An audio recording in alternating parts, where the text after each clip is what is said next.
کہ پہلے احکام نہیں آئے تھے تو صحابہ کرام نے اپنے طور پر یہ قیاس کیا کہ روزہ جیسے یہودیوں کے ہاں ہے ویسے ہی اس کے حکم ہمارے ہاں بھی ہے، اور کما کے لفظ میں اشارہ بھی تھا، کما کتب علی الذین من قبلکم، جیسے کہ تم سے پہلے لوگوں پر روزہ فرض کیا گیا۔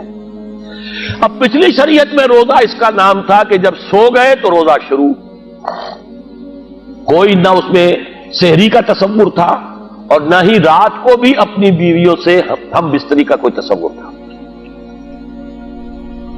اسلام میں یہ نہیں تھا، لیکن ابھی وضاحت نہیں آئی تھی۔ شریعت محمدی میں تو اس کے لیے آسانی آنی ہے، لوگوں کے علم میں تو نہیں ہے نا۔ لوگ جو ہے وہ یہ سمجھتے ہوئے کہ یہ کام غلط ہے کر رہے تھے، رات کے وقت اپنی بیویوں سے ہم بستری ہو گئی، یا رات کو کسی وقت کچھ کھا پی لیا، لیکن دل میں دغدغہ رہا کہ تو شاید ہم نے روزے میں خلاف کیا۔ اس کے لیے پہلے تو معافی نامہ اللہ نے پہلے گرانٹ کی معافی۔ دیکھیے احل لکم لیلۃ الصیام الرفث الی نسائکم، تمہارے لیے جائز کیا گیا ہے روزوں کے راتوں میں اپنی بیویوں کے ساتھ ہم بستری۔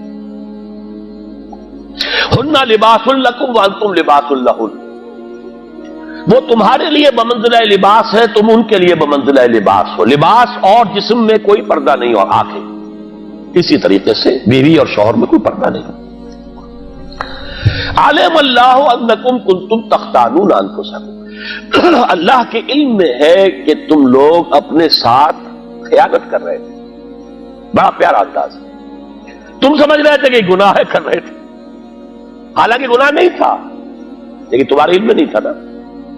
جیسے کہ کوئی شخص جو ہے وہ اگر فرض کیجئے کہ وہ سمجھ رہا ہے کہ یہ میں گوشت کھا رہا ہوں بکری کا یا گائے کا، ہے وہ سور کا، لیکن وہ تو سمجھ رہا تھا نا بکری کا کھایا ہے، کوئی گناہ نہیں ہوگا اس پر۔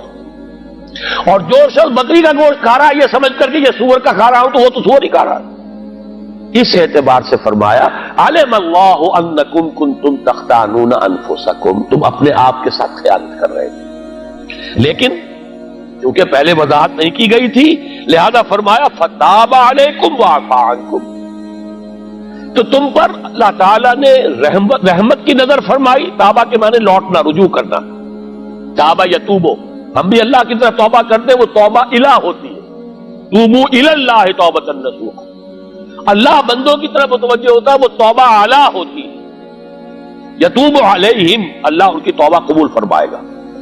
تو فرمایا فتاب علیکم، تم پر اللہ نے نظر رحمت فرمائی، وعفا عنکم، اور اب تک جو بھی کچھ تم نے کوئی غلط کام اپنے خیال میں کیا ہے اسے معاف کر دیا۔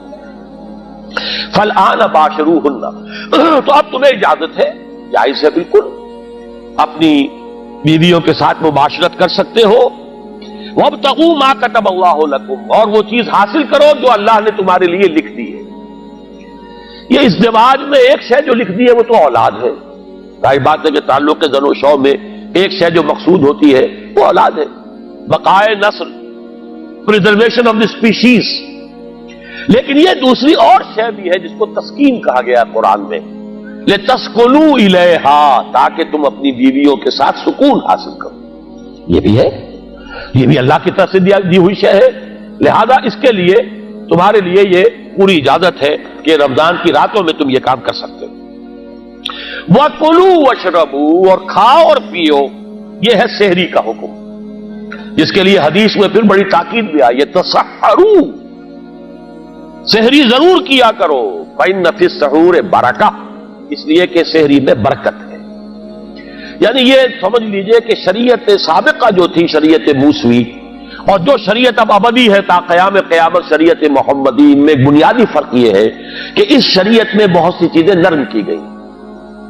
وہاں ہفتے کا حکم تھا، پورا دن کوئی کاروبار دنیاوی نہیں کر سکتے، جمعہ کے سورج کے غروب ہونے سے لے کر ہفتے کے شام کو سورج کے غروب ہونے تک 24 گھنٹے کوئی کام نہیں کر سکتے تم قطعاً۔ وہ مچھلیاں پکڑنے کے لیے مچھلیاں پکڑی بھی نہیں تھے، ہیلا ہی کیا تھا، اسی پر ان کو بندر اور سور بنا دیا تھا۔ ہمارے ہاں وہ جمعے کا حکم اتنا سا، اذان جمعہ سے لے کر جماعت کے ہو جانے تک بس خلاص، باقی تو آزاد ہو۔